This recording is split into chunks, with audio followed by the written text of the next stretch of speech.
ის განსაკუთრებული პატივისცემა, სიყვარულის გამოხატულება, რომელიც თქვენ ინებეთ, მე მიმაჩნია გადაჯარდებულად ჩემდანვე.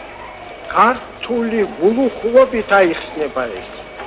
მე ჩემს მოღვაწეობას სრულებით ისე დიდად არ ვახასებ, როგორც თქვენ გნებავთ. ხშირად მე ჩემი მოღვაწეობა წარმომიდგენია ისე, როგორც ჭიანჭველა პატარა, რომელიც ეპოტინება დიდ მარცვალს და მიაქს. მაგრამ გამარტოებული მუშაობით მარტო ერთ ადამიანს არაფრის გაკეთება არ შეუძლია.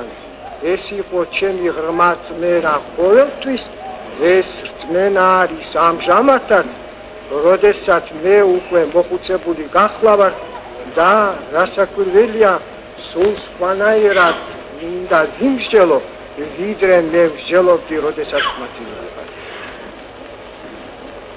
ცხადი არის ჩემთვის, რომ თუ ერთ ჭიანჭველას არ შეუძლიან დიდი საქმის გაკეთება და ის თავისათვის მიეზიდება მხოლოდ უთკარს ცალკეულს გამომუშავებული თაფლით შეუძლიან მხოლოდ თავისი თავი გამოხმებოს, უთრების გას შეუძლიან ადამიანს მისცეს და აძლევს კიდევ იმ თავს, რომლითაც ჩვენ ყველანი ვიკვებებით ხოლმე სიამოვნებით.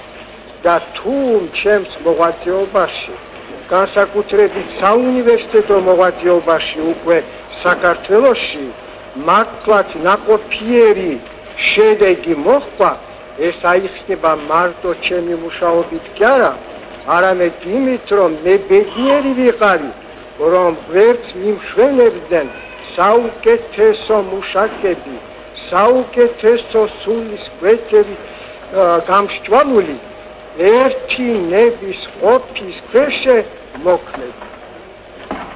ჩემს მოღვაწეობაში მე ხელმძღვანელობდი ერთ ხალხურ ლექსი, რომელშიაც შვენივრად არის გამოხატული ქართველი ხალხის ზნეობრივი მოძღვრება